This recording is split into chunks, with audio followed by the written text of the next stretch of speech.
Baik, selamat sore. Selamat sore semuanya. Mudah-mudahan sehat semua ya. Kita hari ini akan melanjutkan pertemuan yang ke-10. Kita akan membahas anggaran piutang ya. Jadi anggaran-anggaran sebelumnya sudah kita bahas. Sekarang kita masuk ke anggaran piutang yang mungkin dari materinya bagi teman-teman akuntansi sudah sangat familiar ya terkait dengan piutang. Bagaimana piutang itu terjadi. Hanya saja kita membahas dari sudut anggaran, dari sudut anggaran yang disiapkan oleh perusahaan. Nah, tentunya di dalam akuntansi sudah dipahami bagaimana akan disusun dalam satu neraca laporan keuangan terkait dengan piutang ini. Kemudian pembahasan ini tentunya sangat piutang itu kan muncul ketika kita melakukan penjualan secara kredit ya. Jadi ketika perusahaan menjual seluruhnya secara tunai, tentunya tidak akan muncul piutang.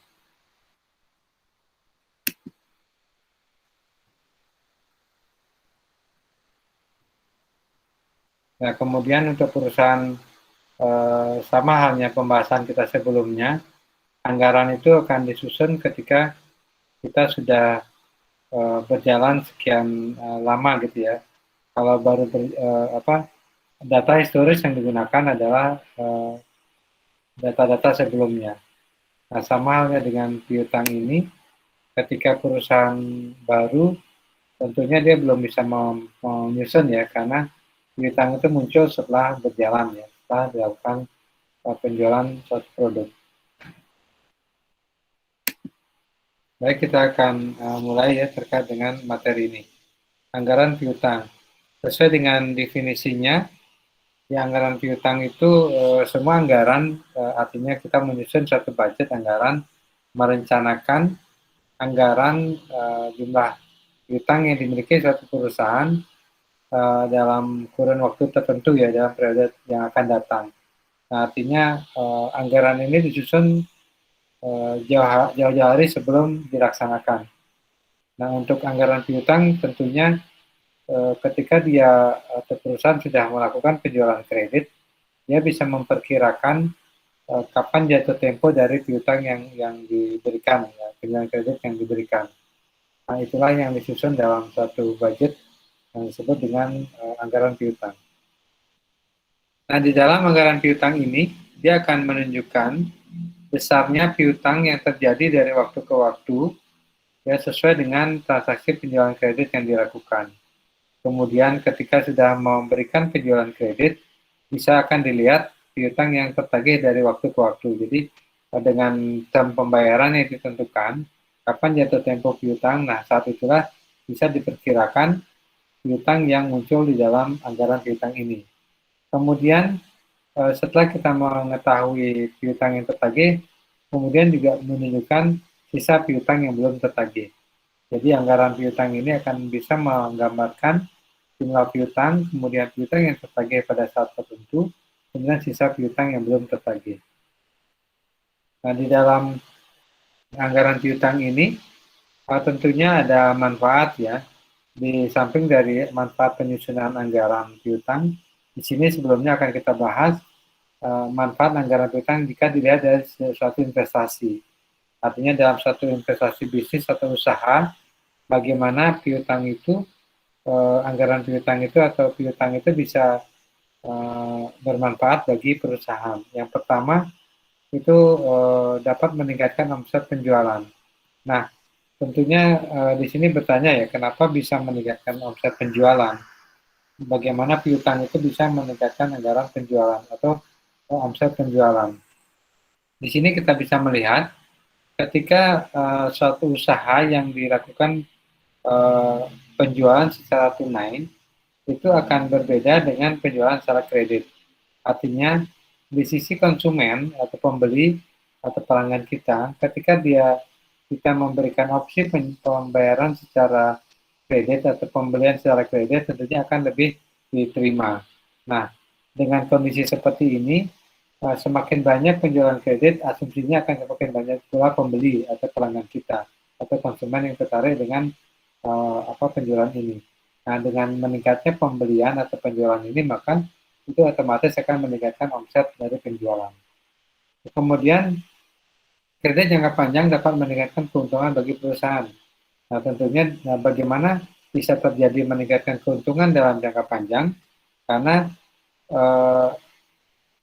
penjual akan diberikan keuntungan dalam hal ketika pembeli yang dengan memiliki kemampuan beli atau kemampuan bayarnya, daya belinya rendah, dengan diberikan kelonggaran membayar dalam jangka waktu yang lebih panjang atau lama, maka dia akan tertarik dengan barang kita.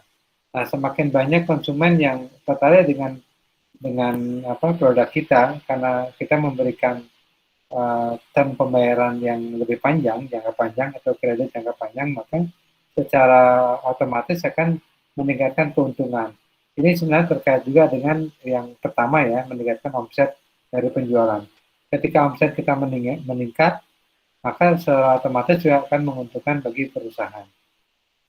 Kemudian yang ketiga itu adalah dampak dari keuntungan ini ya. Ketika bisa memberikan yang terbaik kepada pelanggan kita, maka akan meningkatkan hubungan perdagangan antar perusahaan. Jadi di dalam bisnis atau usaha, cash flow itu akan menjadi sangat penting ya. Ketika diberikan kelonggaran untuk membayar secara kredit, maka cash flow yang atau cash yang ada itu bisa digunakan untuk yang lain. Ketika ada kebutuhan yang lebih mendesak. Nah, dalam hal ini maka bisa dikatakan anggaran piutang ini bisa meningkatkan hubungan perdagangan antar perusahaan. Ya, pertama meningkatkan omset, kemudian meningkatkan keuntungan, kemudian meningkatkan hubungan antar pengusaha.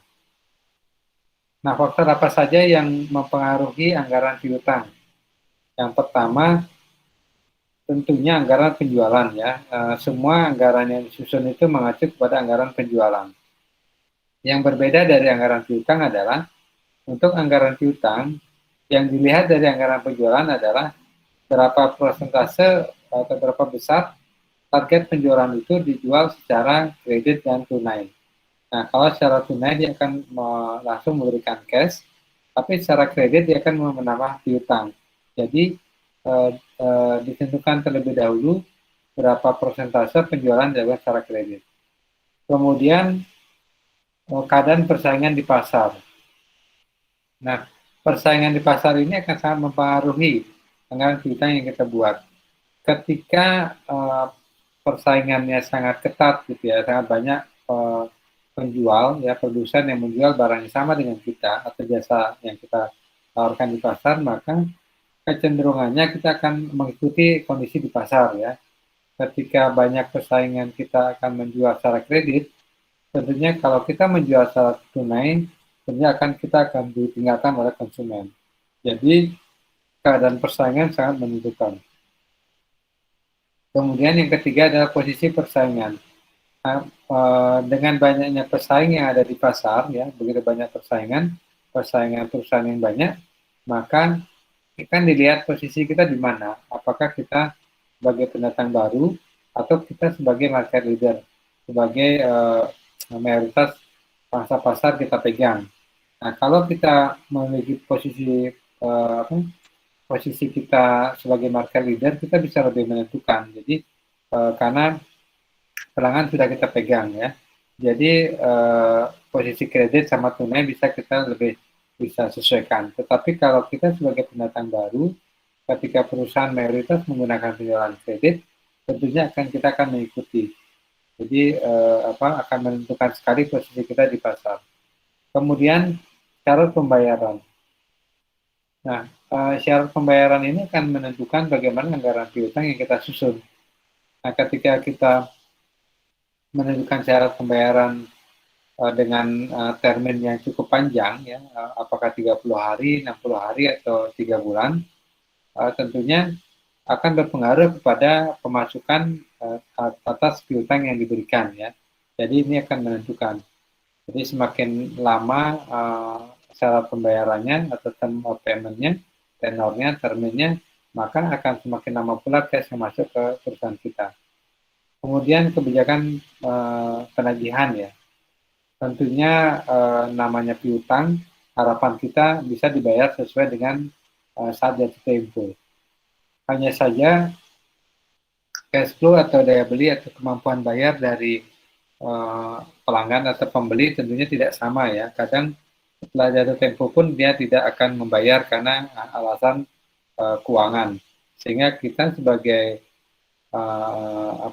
pemilik piutang ini, apakah kita akan menagih saat itu juga atau kita memberikan kelonggaran. Ketika kita mereschedule atau memberikan kelonggaran, maka secara otomatis akan mempengaruhi anggaran piutang ini.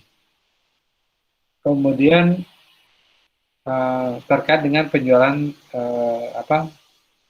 kredit aktiva yang lain ya. Nah, ketika perusahaan yang cukup besar ya memiliki jumlah aset aktiva-aktiva lain yang cukup banyak yang akan dijual ya, ketika diperbaharui dijual. Nah, misalnya jual secara kredit, tentunya akan menambah piutang juga, jadi akan mempengaruhi anggaran piutang kita.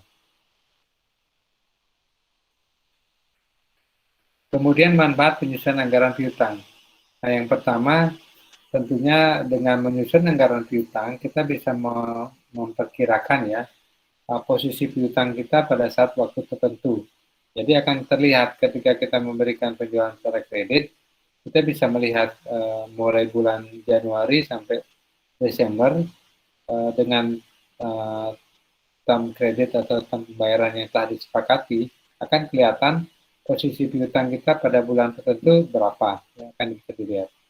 Kemudian juga dilihat piutang yang sudah waktunya dapat ditagih ya, dengan term pembayaran itu. Ketika misalnya 1 bulan, ketika transaksi terjadi di Januari, berarti Februarinya bisa ditagih. Begitu pula kalau Februari, berarti Maretnya bisa ditagih. Gitu ya. Nah, ini juga sekaligus bisa memperkirakan arus kas yang akan masuk dari penjualan kredit ini. Ya. Ketika bisa ditagih, berarti ada kas yang masuk ke perusahaan. Nah, kemudian bagaimana kita menyusun anggaran piutang ini? Yang pertama tentunya harus menentukan besarnya jumlah penjualan secara tunai dan kredit. Nah, ketika kita sudah bisa oleh perusahaan, persentase dari penjualan kredit dan tunai, maka bisa ditentukan jumlah anggaran piutang yang akan disusun. Kemudian menentukan bad debt dari piutang ini ya. Nah, seperti kita ketahui tidak semua piutang itu mayoritasnya bisa ditagih ya. Kadang berapa persen itu akan dicadangkan ya, dianggap sebagai piutang tidak tertagih karena memang realnya sering terjadi seperti itu. Sehingga sebagai tahap prepare, jadi perencanaan di awal, maka dicadangkan. Jadi dibuat bad debt-nya misalnya 10%. Kemudian mengetahui atau mengidentifikasi term of credit. Nah, term of credit ini kita akan membuat term pembayaran berapa ya. Jadi apakah memberikan potongan penjualan atau hanya termin kredit saja, apa misalnya 30 hari atau 60 hari, atau memberikan bunga, itu kita tetapkan terlebih dahulu. Kemudian yang keempat nih tadi ya, sama kita apakah kita akan menentukan bunga ya untuk penjualan kredit. Apakah kita misalnya menggunakan bunga 0% ya gitu ya, misalnya selama 1 tahun 0%, kalau lebih dari tahun menggunakan bunga misalnya. Jadi itu disepakati lebih awal, baru kemudian kita menyusun tabel-tabelnya.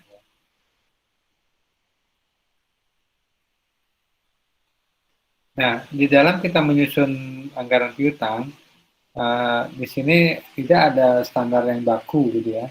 Jadi bentuk yang digunakan akan disesuaikan dengan kebutuhan dari perusahaan, karena masing-masing perusahaan memiliki kondisi dari syarat pembayaran, kemudian barang jasa yang berbeda sesuai kebutuhannya, maka bentuknya disesuaikan dengan kebutuhan dari perusahaan. Jadi bagaimana dia membuat suatu anggaran piutang itu akan disesuaikan dengan kebutuhan masing-masing perusahaan. Nah, coba kita lihat dalam ilustrasi ini. Jadi di sini contoh yang kita lihat ya adalah perusahaan PT Maju Jaya dia akan menjual secara kredit dengan syarat pembayaran 4/10 dan 30. Jadi artinya syarat pembayaran kredit ini ketika dijual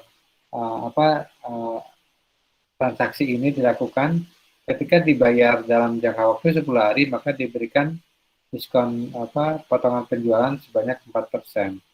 Kemudian eh, tenor atau jatuh tempo ya 30 hari. Nah, di dalam transaksi ini eh, dikelompokkan sebagai berikut. Yang pertama, 40% dari transaksi penjualan dilakukan secara tunai, sehingga diberikan potongan penjualan. Kemudian, sisanya 60% dijual secara kredit. Nah, 60% ini dipecah lagi dengan kriteria. 20% itu penjualan dilakukan secara kredit dengan pelunasan dilakukan pada bulan yang sama. Jadi ketika terjadi transaksi, langsung dilunasi dan diberikan potongan penjualan karena dibayar dalam waktu 10 hari. Kemudian 30%-nya itu dilakukan pelunasan pada bulan yang sama tetapi tidak diberikan potongan penjualan. Kemudian 10% dari transaksi penjualan dilakukan secara kredit dengan pelunasan yang dilakukan 1 bulan setelah transaksi. Jadi ada 3 ya. Jadi pada bulan yang sama diberikan potongan, dengan bulan yang sama tidak diberikan potongan dan 1 bulan berikutnya. Nah, dari transaksi ini coba kita lihat bagaimana penyusunannya. Nah, dalam penjualan yang ada di dalam perusahaan ini dari Januari 2000, Desember ya, itu 48 juta untuk Januari, kemudian 55 juta untuk Februari, Maret 61 juta, April 69 ya, Mei 68, Juni 65, Juli 62 ya, kemudian Agustus 64, September 69, Oktober 72, dan November 74, dan Desember 75 juta. Nah, dari transaksi ini kita lihat schedule penerimaan piutang. Nah, di dalam schedule penerimaan piutang ini, di sini coba diperhatikan ya, Januari ini 23.675.040 ya. Dari mana muncul angka ini? Ya? Kita lihat dulu dari perhitungannya ya. Ini saya tunjukkan yang bulan Januari. Jadi biar bisa melihat untuk yang bulan-bulan lainnya. Ya, kita lanjutkan dulu. Nah, bulan Januari dengan penjualan target penjualan 48.120.000, kita bagi dengan penjualan kreditnya ya. Tadi 20% kredit itu dibayar pada bulan yang sama ya. Kemudian diberikan potongan penjualan ya. Nah, di sini 20% dikalikan 48 juta itu ketemu 9.624.000. Kemudian karena mendapat potongan penjualan 4%, jadi dikalikan nilai dari penjualan ini ya, itu mendapat 384.960. Kemudian 30% itu dibayar pada bulan yang sama tapi tidak mendapatkan potongan. Jadi 30% kali 48 juta ketemu 14.436 ya. Nah, sisanya 10% itu dibayar pada bulan berikutnya. 10% kali 48 juta 20 adalah 4 juta 812, itu akan dibayar bulan Februari. Nah, untuk bulan Januari, jadi kita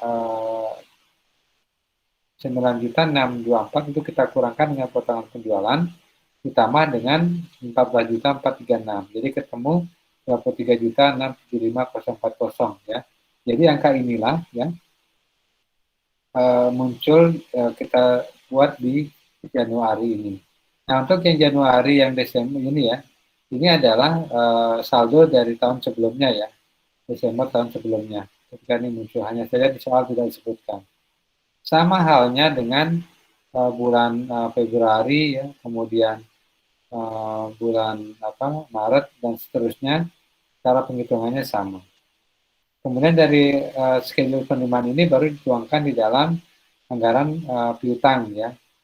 di piutang awal, kemudian di tambahan piutangnya berapa, dan total, kemudian penerimaan piutang, kemudian piutang netonya berapa. Ini diambil dari tabel yang sebelumnya, dari schedule penerimaan piutang.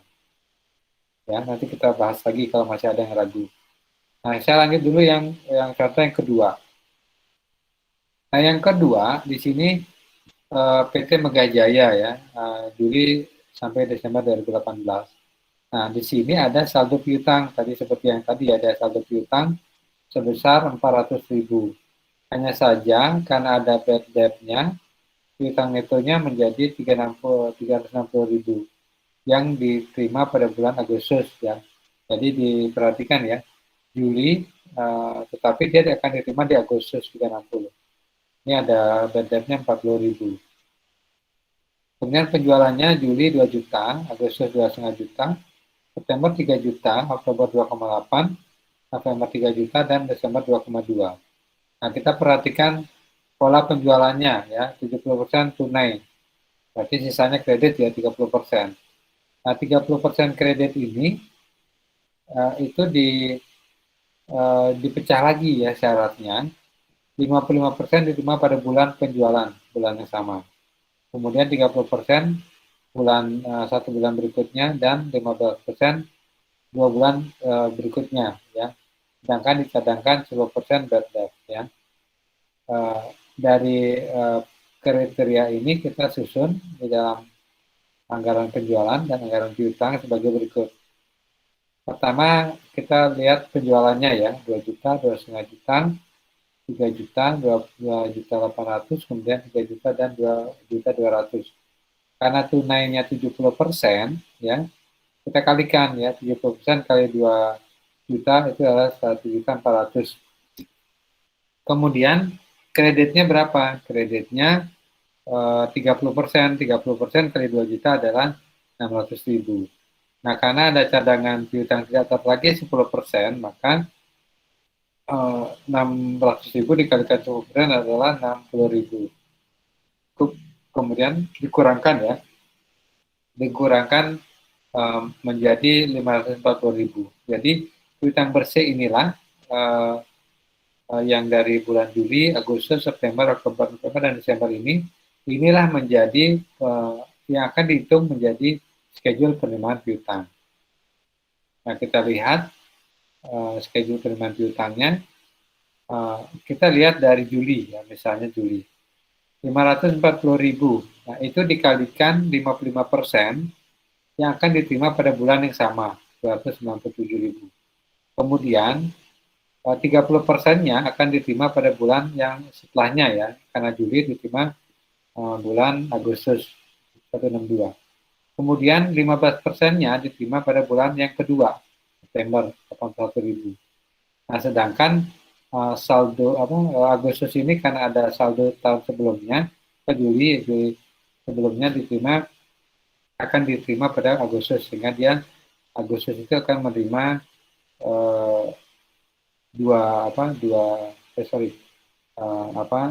di bulan Agustusnya, di samping dia menerima dari bulan Juli dan Agustus, dia juga akan ada saldo dari sebelumnya.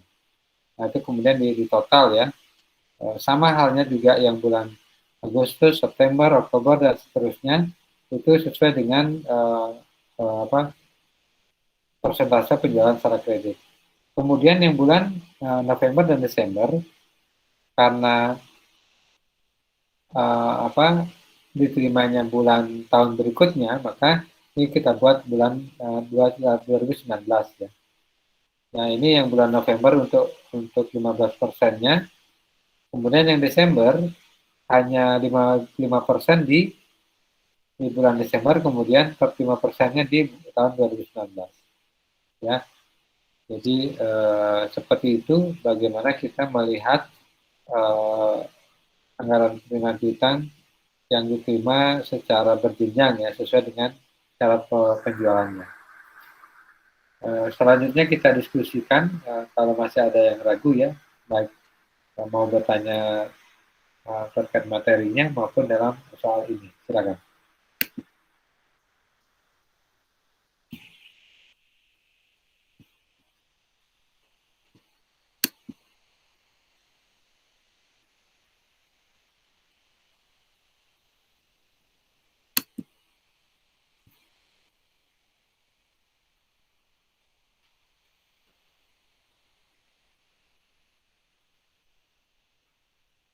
untuk yang di slide yang saya share di Google Classroom, itu yang di perhitungan di slide 12 itu kan ada bulan Desember ya. Desember 4.812 itu harusnya Februari ya. Tadi sudah saya jelaskan. Jadi itu dirubah karena 10% itu diterima di bulan berikutnya.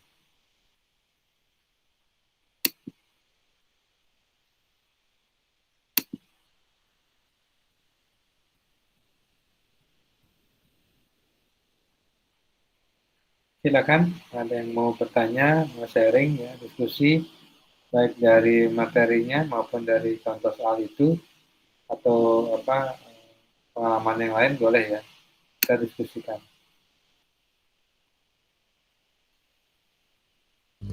Pak izin bertanya Pak. Silakan teman baik.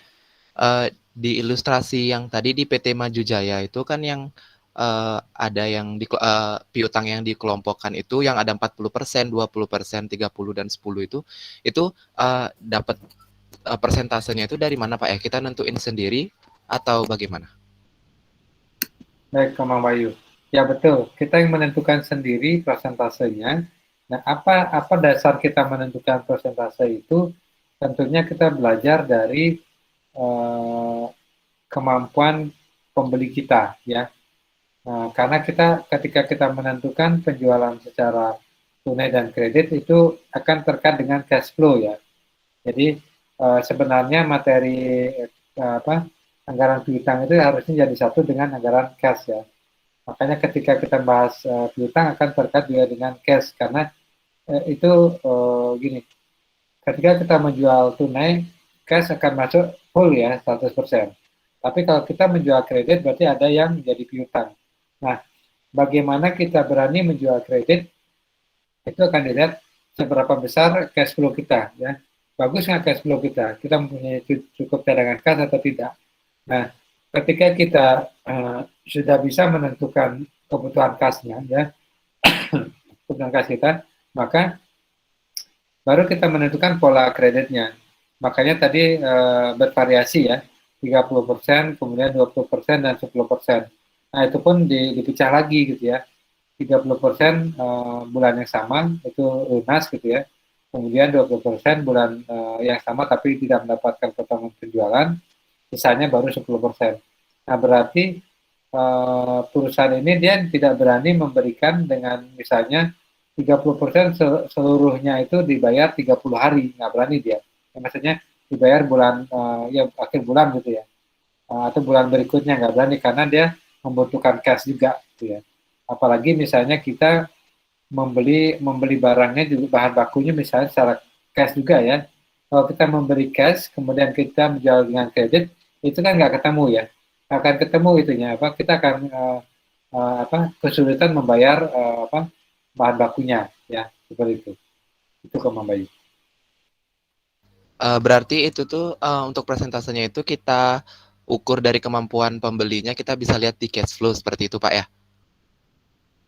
Ya, kedua pihak ya, kemampuan pembeli, kemudian ke apa kondisi dari cash flow kita ya.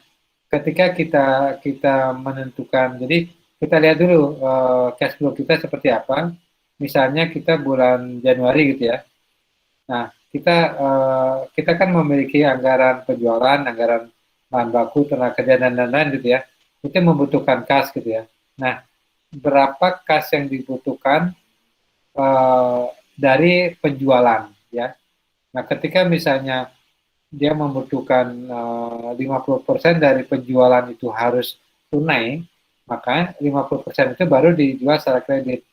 Kemudian kreditnya pun itu dipecah. Nah, memang pemecahan ini akan kita lihat kembali ke daya beli kemampuan pembeli ya, sehingga kita memberikan diskon, kemudian kita longgarkan lagi ya bulan berikutnya. Gitu, Roman Bayu. Baik Pak, terima kasih atas penjelasannya Pak. Oke, sama-sama, Roman Bayu. Silakan yang lain.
Kalau masih ada yang ragu dalam perhitungannya, boleh ditanya ya.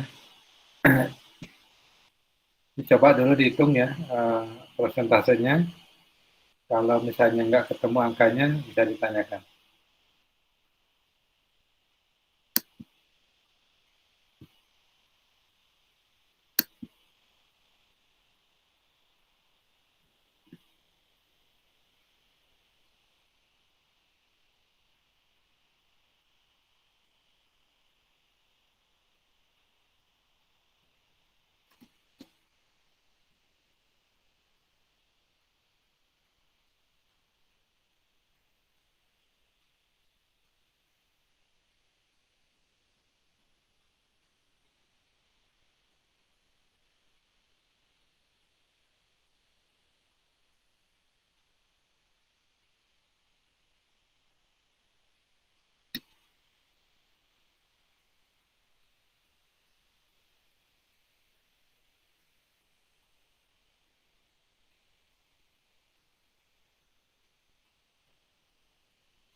Kalau ada yang mau bertanya terkait teori juga boleh ya, silakan.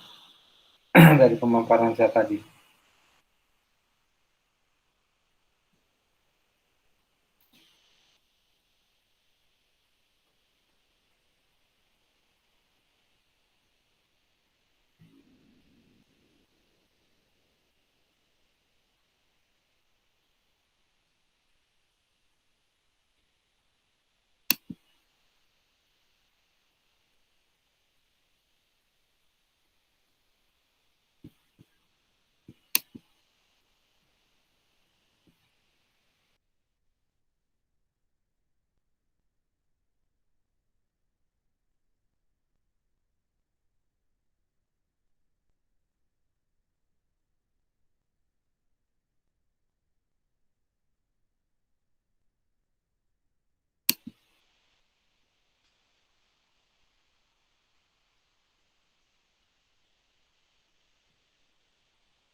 Pak, maaf izin bertanya. Ya, silakan.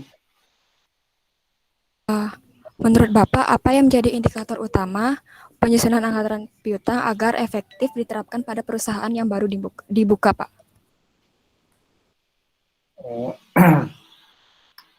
Faktor utama yang menentukan, yang harus disiapkan untuk menentukan anggaran piutang perusahaan yang baru ya. Iya, Pak. Ya, baik, Tere ya. Nah, untuk perusahaan baru ya, perusahaan baru anggaran piutang itu kan gini, anggaran kalau kita sebagai perusahaan baru tentunya kita baru masuk ke pasar gitu ya. Maksudnya baru baru masuk ke dalam persaingan pasar, tentunya kita masih melihat bagaimana posisi persaingan ya. Nah, baru pun kita bisa klasifikasikan ya, kita baru sekali masuk ke pasar atau baru setahun gitu ya. Nah, kalau kita baru launching ke pasar, Nah, tentunya sebelum kita launching ke pasar itu kan kita sudah survei duluan ya, menentukan harga, lihat persaingan. Nah, ketika kita melihat pesaing kita, misalnya gini, saya ngasih contoh langsung ya, mungkin teman-teman atau Tere pernah lewat ke Jalan Tukumar nggak, di toko handphone yang banyak, atau handphone, ya toko di Jalan Tukumar dan Pasar ya, itu kan banyak sekali ya outlet penjual HP di situ ya. Sebagian besar mereka berani menjual secara kredit ya, bahkan dia menggunakan 0% ya, cicilan 0% gitu ya. Nah artinya, nah ketika kita mencoba misalnya ikut jualan di sana, menjual handphone gitu ya. Nah berarti kita mau tidak mau untuk ikut bersaing di situ, kita otomatis akan ikut menjual secara kredit ya, secara kredit dengan melihat persaingan ini. Nah, bagaimana anggaran piutang yang kita buat? Nah, karena kita perusahaan baru, kita melihat cash flow kita. Kita menyambung tadi pertanyaan Komang Bayu ya, cash flow kita seperti apa gitu ya. Nah, kita akan memilih nih. Kita memilih mempertahankan mendapatkan pelanggan yang banyak dengan memberikan kredit dengan term pembayaran yang lebih longgar, atau kita karena cash terbatas kita menjual secara tunai. Nah kalau kita memilih secara tunai, kita kemungkinan sedikit mendapat pelanggan gitu ya. Nah artinya karena kita pendatang baru, mau tidak mau kita mengikuti kondisi persaingan. Kita membuat anggaran piutang secara lebih terbuka ya, maksudnya lebih longgar anggaran kreditnya, anggaran piutangnya. Hanya saja kita kunci di persentase tadi ya, persentase misalnya dengan keharusan kita membuat penjualan kredit, berarti kita wajib menjual kredit. Hanya saja kita kunci misalnya 70% tunai ya, 30%-nya kita jual secara kredit. Nah kreditnya kita buat berapa persen kita berani pada saat terjadi transaksi, kemudian bulan berikutnya dan bulan berikutnya. Nah, dengan itulah harus kita lihat dulu ya, Terry. Kita harus lihat dulu kondisi kas kita. Kita coba dulu, ya misalnya kita misalnya membuat dengan pola yang sama, misalnya 4/10, kemudian hanya 30. Itu baru kita coba gitu ya. Nah itu kita lihat dalam waktu sebulan 2 bulan itu kira-kira pembayarannya lancar atau tidak. Kemudian dari pembayaran ini menutupi nggak cash flow yang ada di kita. Nah ketika itu bisa menutupi, itu bisa kita gunakan gitu ya. Nah artinya gini, karena anggaran itu kan dibuat tahun sebelumnya ya. Artinya kalau kita baru banget itu masuk ke pasar, anggaran itu kan belum kita bisa susun kan. Nah, asumsinya perusahaan kita baru ada setahun ya. Nah, kalau kita baru katakanlah tahun 2001 kita launching ke pasar, anggaran yang kita buat tahun 2022 itu harus berdasarkan rekor di tahun ini. Sementara itu, Terry.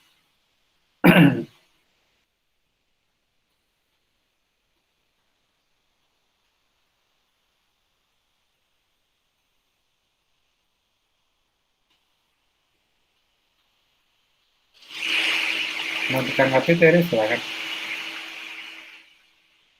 Baik Pak, sudah sangat jelas, terima kasih. Iya, sama-sama. Yang lain masih ada, silakan ya.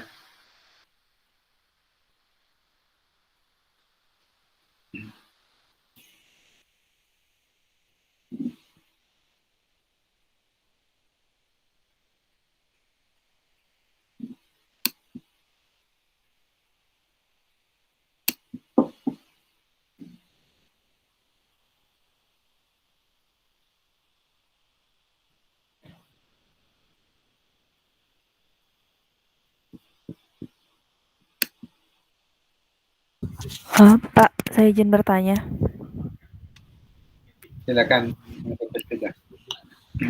Di slide yang 13, latihan yang kedua yang PT Megajaya, itu kan sudah tertera pola penjualannya 70% tunai, sisanya kredit. Nah, sisa kredit itu kan 30%, Pak. Lalu Ya. dijabarkan juga 30% itu lagi dibagi-bagi. Jadi penjualan kreditnya ada 3 bagian, 55%, 30%, dan 15%. Namun kan di situ ada juga 10% dari kredit. Berarti maksudnya ini 10% dari penjualan kredit itu sisa dari tunai yang 30% itu, atau 10% masing-masing dari 55%, 30%, dan 15% ini, Pak? Oh, yang bad debt ya? Iya, Pak. Ya, jadi bad debt itu semuanya. Jadi 10% dari penjualan kredit adalah kerugian piutang. Artinya gini, bad debt itu anggaran cadangan piutang itu kita berlaku untuk semua kredit, ya. Kan kalau kalau tunai kan enggak dia, karena dia nggak ada piutang gitu ya. Jadi 10% itu semua penjualan kredit. Artinya bukan, mungkin pertanyaan Puspita, bukan 10% terhadap yang 15% gitu ya, bukan terhadap 30%, terhadap 55% gitu ya. Jadi terhadap semuanya. Sehingga kalau dilihat di dalam penjabaran di slide 14 itu kan semuanya ya. Jadi Juli, Agustus, September, Oktober, November, Desember itu semuanya dicadangkan 10%. Seperti itu, Mada Puspita.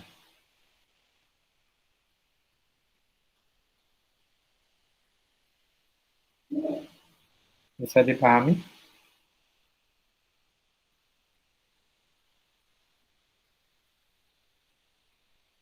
Baik, Pak.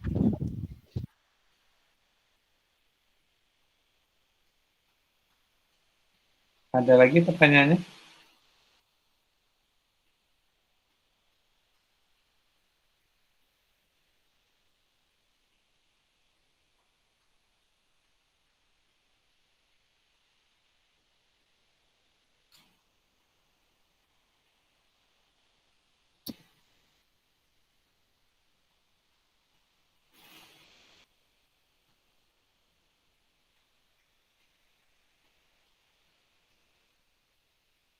Izin bertanya, Pak. Ya, silakan. Namun. Jika di dalam situasi pandemi seperti ini, kan banyak tuh customer yang memiliki kendala dalam pelunasan piutang nih, Pak. Apakah dengan memberikan perpanjangan masa pelunasan merupakan salah satu cara yang tepat, Pak? Karena kan jika perusahaan memberikan perpanjangan masa pelunasan piutang, maka akan berpengaruh terhadap keberlangsungan kegiatan perusahaan tersebut, Pak. Baik. Ya, terkait dengan pelunasan ya. Jadi betul ya pertanyaan tadi, di dalam materi yang saya sampaikan sebelumnya kan ada syarat atau yang mempengaruhi gitu ya. Yang mempengaruhi adalah salah satunya kebijakan perusahaan dalam penagihan piutang. Ya. Nah, di dalam penagihan piutang ini tentunya kita sebagai produsen ya, kita sudah menentukan tenor atau termin kapan harus jatuh tempo. Nah, hanya saja banyak sekali kadang pelanggan kita tidak mau atau tidak mampu membayar ketika jatuh tempo. Artinya banyak alasan ke masalah keuangan dia tidak bisa membayar. Nah, apalagi ketika pandemi ya, pandemi ini itu secara krisis ini terjadi bukan satu sisi ya, semuanya gitu ya. Jadi bukan kondisi normal. Nah, dalam kondisi pandemi ini, saya berikan contoh misalnya KPR ya, KPR yang diberikan oleh bank ya, itu karena pandemi ini pemerintah secara langsung memberikan membuatkan suatu surat edaran ya bahwa bank itu wajib memberikan reschedule pembayaran KPR buat nasabah ya, itu diwajibkan gitu ya. Jadi ketika pandemi yang memang sebaiknya di reschedule karena memang nggak mungkin dibayar karena ekonomi nggak mungkin untuk dibayar gitu ya. Nah, dampak bagi kita tentunya ya tadi kita juga mengalami kendala untuk membayar ke cash kita cash flow kita terganggu. Jadi memang kondisi pandemi akan sangat sulit memang. Nah, di sisi lain sebenarnya dalam kondisi normal misalnya ya, pilihannya adalah gini, ketika jatuh tempo piutang itu, pilihan kita adalah kita membuat itu menjadi hangus ketika dia tidak bisa membayar, atau pilihannya kita mereschedule. Jadi pilihannya apakah kita mana kita pilih lebih baik kita tetap mendapat pembayaran tetapi ditunda lebih lama waktunya, atau sama sekali tidak dapat, ya. Kemungkinan pilihannya akan lebih cenderung kepada reschedule ya daripada nggak dapat sama sekali, ya udah kita perpanjang gitu ya. Nah, apalagi kita memiliki catatan profil dari konsumen kita ini adalah ya dalam kondisi normal dia sangat loyal gitu ya, loyal, kemudian tepat waktu, nggak pernah terlambat pembayarannya. Jadi kita berharap ketika kondisi normal sudah pulih ya, dia tetap menjadi pelanggan kita. Jadi itu memang cukup sulit bagi perusahaan ya, hanya saja pilihannya tadi. Jadi kita kalau kondisi pelanggan kita memang ini omsetnya cukup besar ya, artinya katakanlah misalnya contoh yang tadi ya, pelanggan ini hampir 80% penjualan kita di dia gitu ya. Ya lebih baik kita memilih kita tahan ya, maksudnya kita reschedule daripada nanti dia beralih ke pesaing kita. Pada saat kondisi normal kita akan kehilangan pelanggan. Seperti itu, Nyaman. Baik Pak, terima kasih sudah sangat jelas Pak. Ya, sama-sama. Yang lain silakan ya.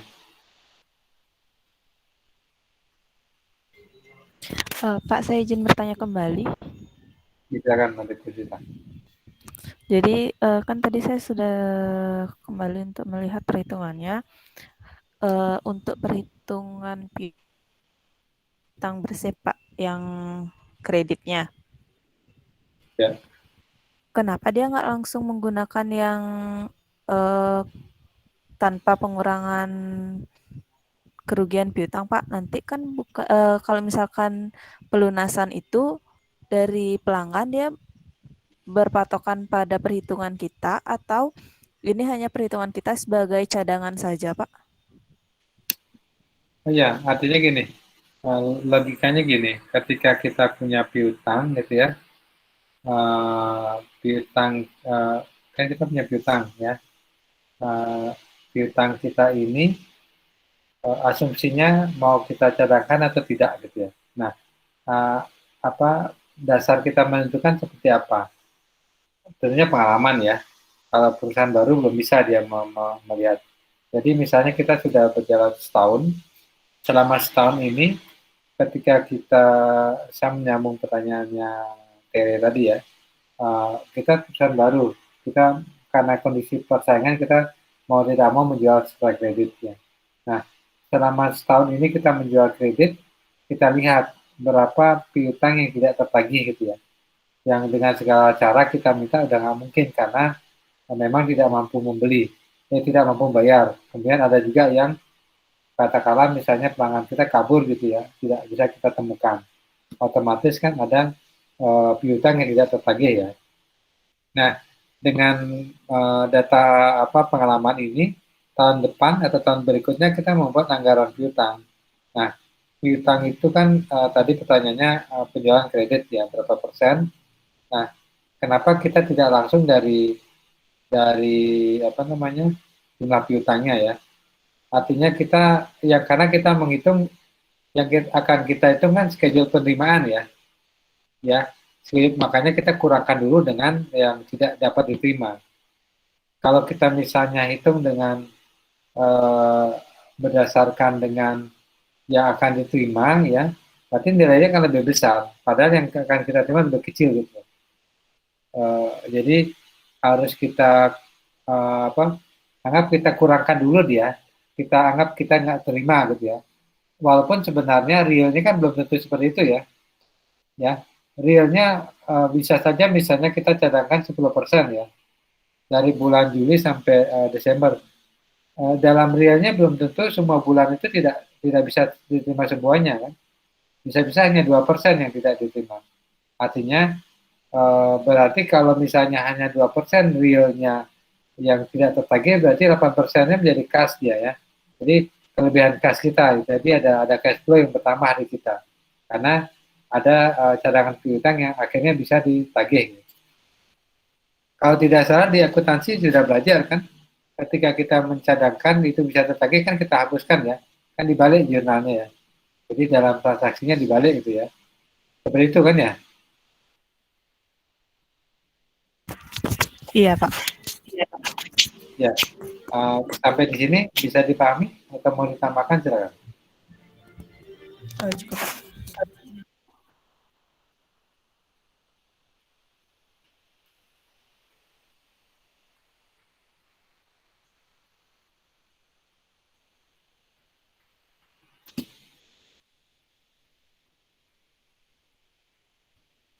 Bisa dipahami, Mbak Devita? Bisa, Pak. Iya, Terima kasih, Pak. iya sama-sama. Yang lain boleh ya, silakan.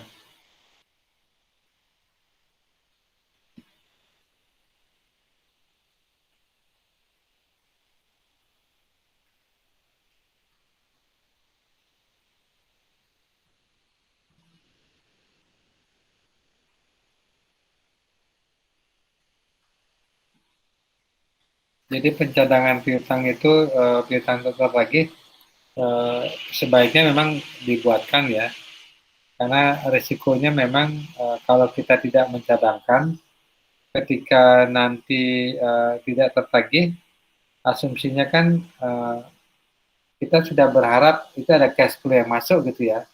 Nah, ketika kita tidak mencadangkan, ternyata tidak tertagih, berarti kita kekurangan cash ya. Nah, dari mana kita mencari sumbernya? Nah, itu yang sulit. Artinya kalau kita sebagai owner perusahaan, kita harus menambahkan lagi tambahan dana ke perusahaan gitu ya. Atau kita terpaksa menjual aset yang lain misalnya gitu ya. Jadi itu perlu lebih baik kita cadangkan ketika nanti bisa tertagih itu kita bisa memiliki cadangan tambahan cash flow.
Dari contoh yang di PowerPoint, ada yang masih ragu atau ada yang masih tidak ketemu cara menghitungnya?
Ada yang ditanyakan lagi?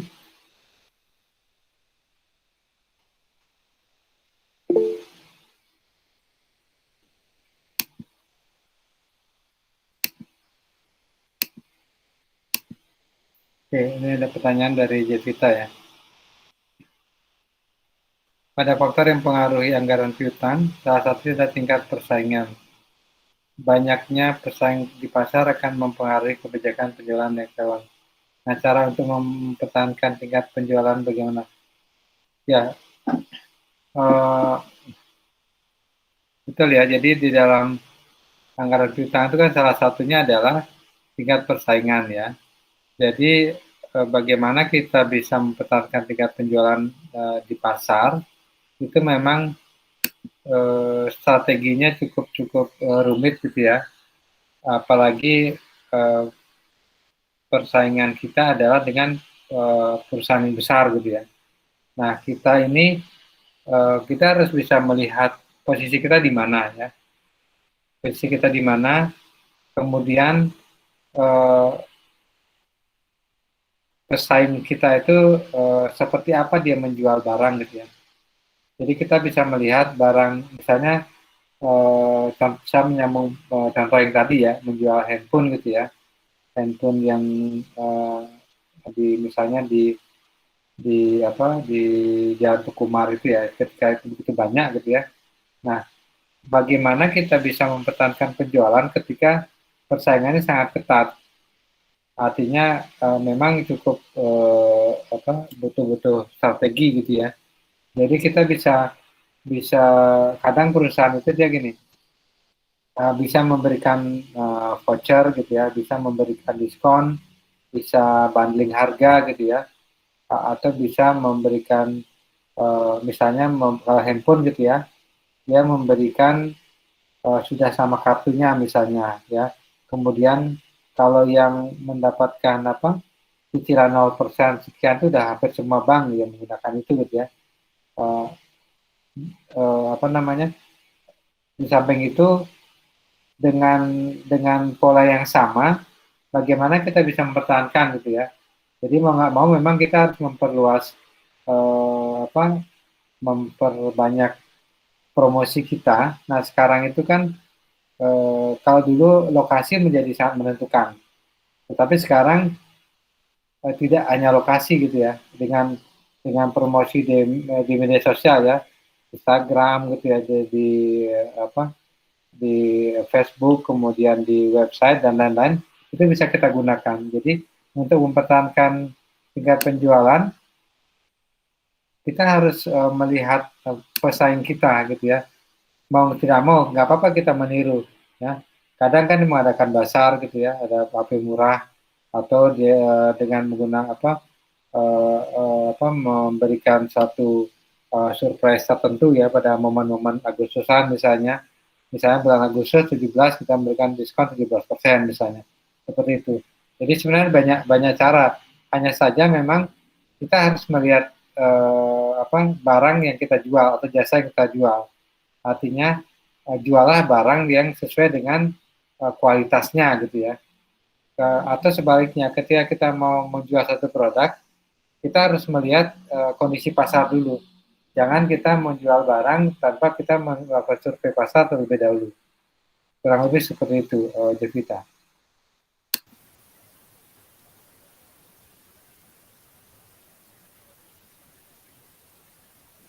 Oke, terima kasih, Jevita.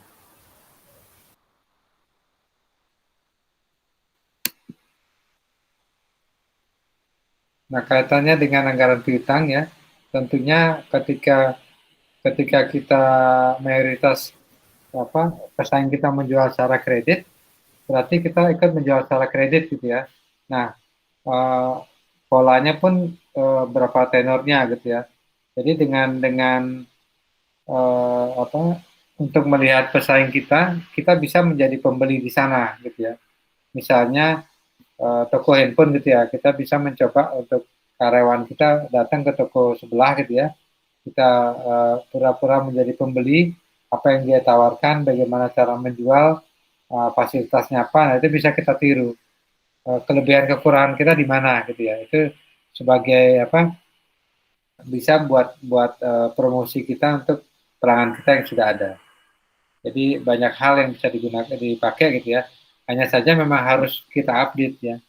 Nggak bisa kita model yang lama kita jual diam begitu saja, nggak bisa ya. Sekarang udah sangat-sangat konsumen kita udah sangat pintar mencari barang yang sama yang kita jual.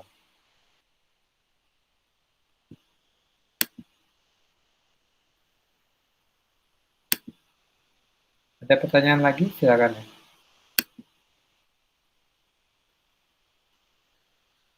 Terkait dengan contoh-contoh tadi, ada yang masih belum ketemu jawabannya?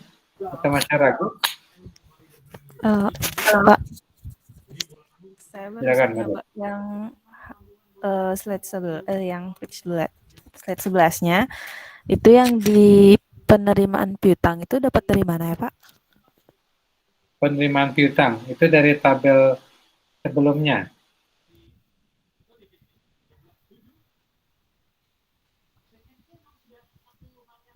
Jadi dilihat di halaman 10. Ya Pak. Halaman 10 sudah lihat Sudah Pak. yang jumlah yang paling, misalnya saya share aja. Iya Pak.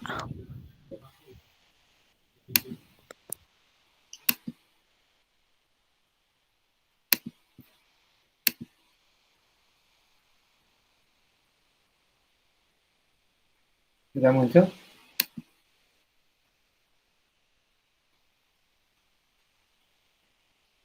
Sudah muncul?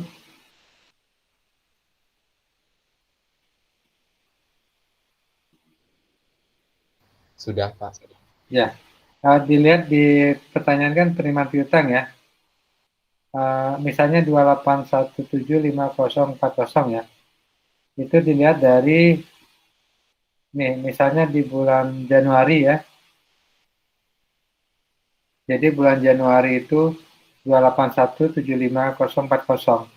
Jadi Januari itu dia karena ada saldo tahun sebelumnya 4.500.000 ditambah Januari penerimaan yang 23 juta. Jadi totalnya 281754040. Itu yang dijumlahkan.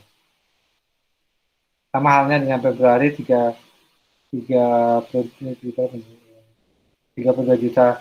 88 ya.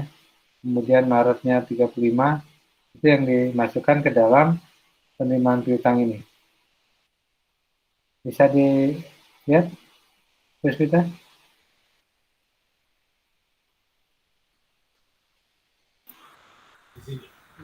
Pak, berarti yang kalau misalkan piutang neto itu di bulannya itu yang diterima bulan selanjutnya gitu Pak, yang 4812. Ya, yang masih belum tertagih ya. Oh iya Pak. Baik Pak, terima kasih Ya. Pak. Ya, jadi ini memang kadang membingungkan ya. Jadi karena ada schedule piutang gitu ya, tagihan. Jadi yang belum tertagih, nah itu ya piutang neto. Yang akan kita terima setelahnya ya.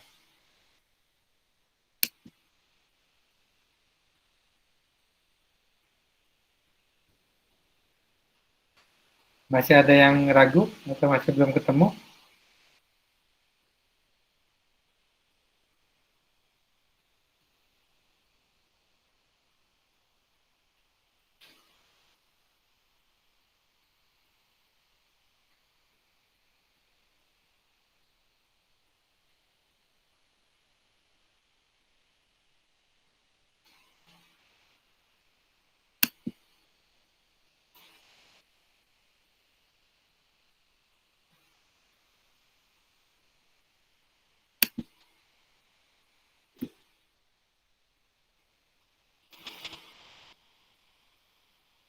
Kita latihan ya, sambil memastikan yang tadi soalnya sama dengan yang di latihan 2 ya. Saya posting dulu ya.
Sudah saya post ya, silakan dilihat, dicek di Google Classroom, kemudian dibaca ya. Kalau ada yang masih ragu pertanyaannya, silakan ditanyakan. Soalnya sama dengan latihan yang nomor 2 ya.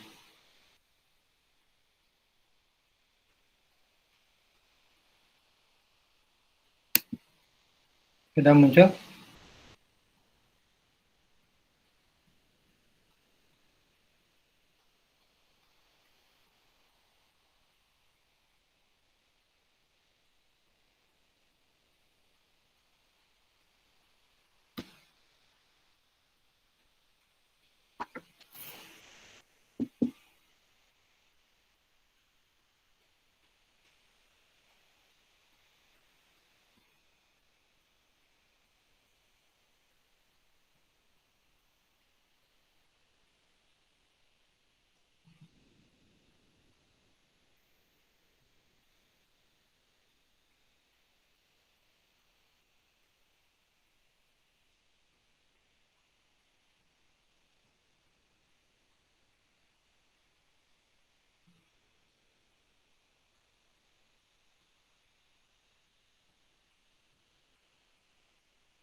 Sudah melihat semuanya ya.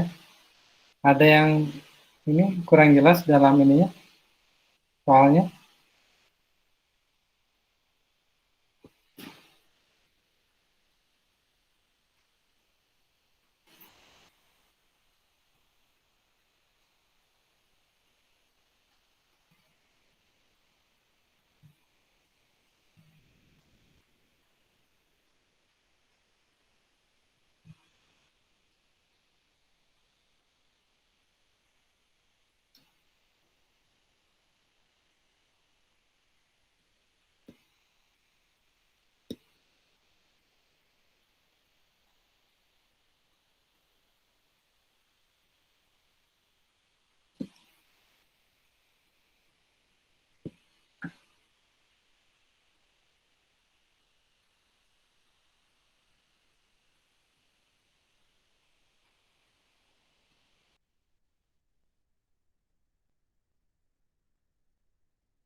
perhatikan itu ada bad debt ya, 10% ya.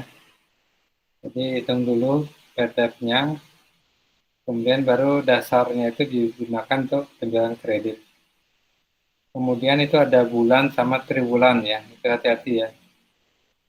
Jadi hati-hati bulan dengan triwulan, berbeda persentasenya.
Sampai di sini ada yang mau ditanyakan?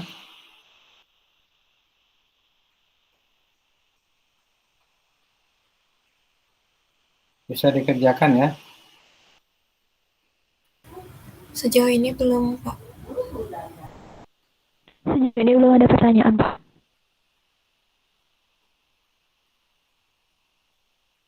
Oke, Pak. Sejauh ini belum ada pertanyaan mengenai tugasnya. Tapi izin bertanya untuk nama filenya apa, Pak ya?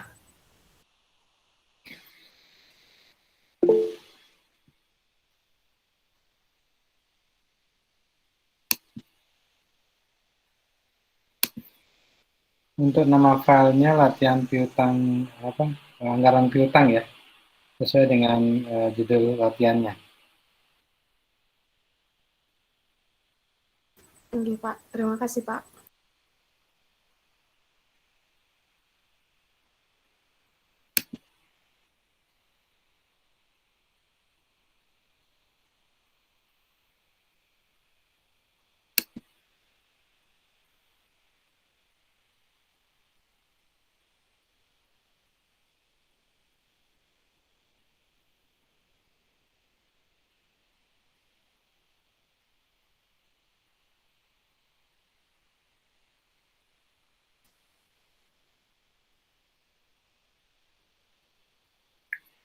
Ada yang mau ditanyakan lagi?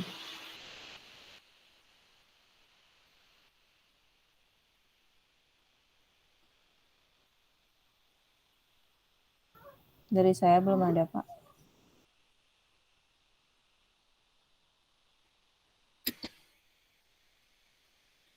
Kalau tidak ada, untuk online-nya saya cukupkan ya.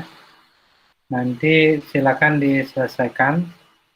Jadi sampai jam 7.30 itu disubmit ya di Google Classroom. Mudah-mudahan semuanya selesai ya. Baik, ada yang bertanya lagi sebelum saya tutup?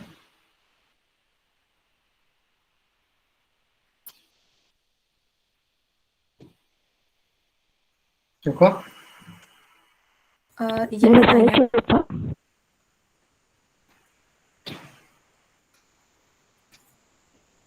Baik, kalau tidak ada, saya akhiri ya. Terima kasih atas perhatiannya. Silakan diselesaikan sampai jam 7.30. Baik, selamat malam, selamat mengerjakan. Baik, Pak. Terima kasih. Selamat Baik. malam, Pak. Selamat malam. Terima kasih, Pak. Selamat Baik, Pak, terima kasih. Selamat malam, terima kasih. Halo, Pak. Selamat malam Pak, terima kasih Pak. Selamat malam, Pak. Terima kasih, Pak.